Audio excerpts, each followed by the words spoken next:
মাসি কি হয়েছে আপনার দোকানে? দোকানে গতকালকে রাত্রেবেলা চুরি হয়েছে। আমার স্বামী মারা গেছে 2 বছর হয়েছে।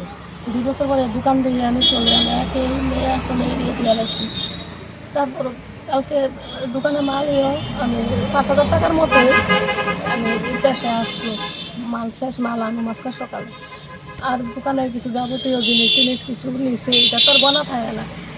ফ্ল্যাগও খাইছে রয়েছে, আবার ফ্ল্যাগ ট্যাগের বাক্স টাক্স আছে এদিকে। চুরে কি বইয়া ফ্ল্যাগ খেয়ে গেছে আপনার দোকানে? এদিকে ফ্ল্যাগের শুকা টুকরো বইরা রয়েছে, ফ্ল্যাগ খেয়ে গেছে। কত টাকা আসলো? 5,000। 5,000। আর হয়েছে নি আপনার দোকানে চুরি? না, আর কোনো দিন 15 বছর ধরে দোকানদারি করি, আর কোনো দিন চুরি হয়েছে না। কোন জায়গাতে দোকানটা আপনার? হসপিটাল চৌমনির বিপরীত সাইডে রেস্টুরেন্টের লগে। বিশ্রামঞ্জ বাজারে। হ্যাঁ। আপনার নাম কি? মোনালি দত্ত। তো এই বাজারে নাইট গার্ড নাই? নাইট, হ্যাঁ, ডিউটি তো আসলো বলে কালকে ডিউটি থাকে ডিউটি টাকাও তো মাসে মাসে নিতে আসে। ডিউটির টাকা অনেক। হ্যাঁ। কি ডিউটি করলো? একটা জাতীয় সেবা ওই করলো? পেছনে দরজা খুলে আইছে চুরে।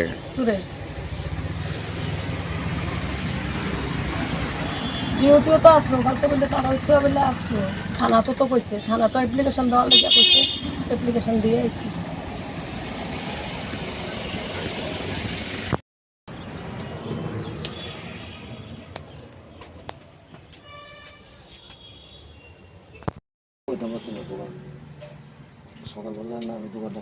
সকালবেলায় দেখো দোকানটা চালা আমার শাশুড়ি।